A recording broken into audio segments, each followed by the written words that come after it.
Merci d'accepter cette interview. Dis-nous quand est-ce que tu es arrivé en Suisse et pour quelle raison? Voilà, alors je m'appelle David, je suis d'origine colombienne, je suis arrivé ici en 95. Je suis arrivé ici avec ma mère et mon frère. Mon père était déjà venu avant, une année avant, pour des raisons économiques. Néanmoins, mes parents, surtout mon père, avaient fait de la politique en Colombie, aussi victime des politiques de l'État colombien. Et ça a fait que par ses activités, il n'est plus la possibilité d'avoir un emploi en Colombie et ça l'a fait partir en direction de la Suisse. Et donc depuis l'année mentionnée, je me retrouve à faire vie sur le canton de Genève.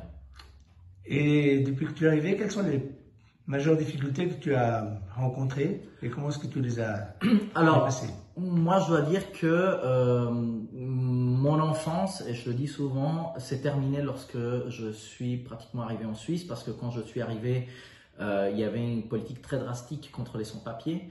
On devait apprendre à vivre comme n'importe quel adulte qui devait fuir des autorités, de la police cantonale et autres.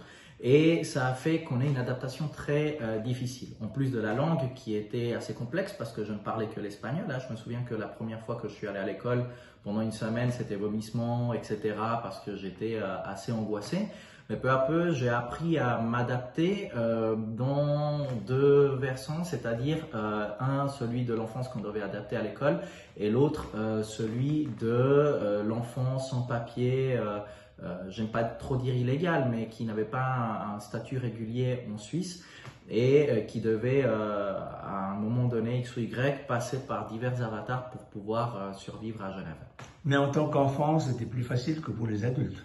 Oui et non. Je pense que le fait d'être enfant et puis en même temps assumer des préoccupations d'adultes comme c'était le fait de se cacher de la police et puis de savoir que si on sonnait à la porte, ce qui est arrivé, et puis dire que voilà la police était là pour demander pour nos parents, bah, ne pas ouvrir la porte, partir de l'appartement, parfois dormir dans la rue une ou deux fois, par le simple fait qu'on avait peur que la police revienne encore une fois sur à l'endroit où on habitait. C'était un appartement de 2 chambres et demie et puis on était 10 à habiter dedans, donc pendant 10 ans.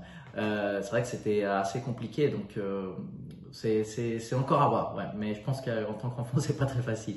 Après toutes ces années, comment est-ce que tu vois l'avenir en Suisse ou ailleurs? Bon, bah, j'ai fait des études et j'ai essayé de faire du mieux possible à Genève pour pouvoir aller de l'avant puis pouvoir aider les gens qui se trouvent en difficulté dans mon pays d'origine, dans le continent latino-américain, et actuellement entre autres, dans d'autres endroits du monde.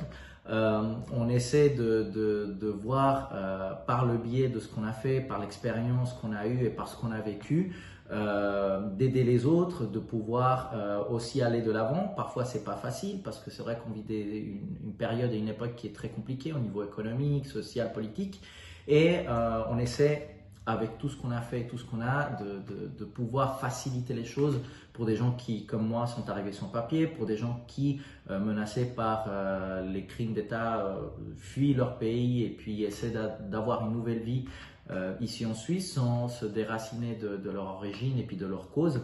Et c'est dans ça, plus ou moins, qu'on essaie d'évoluer et puis pour pouvoir aller de l'avant ici sur Genève. Merci beaucoup. Merci.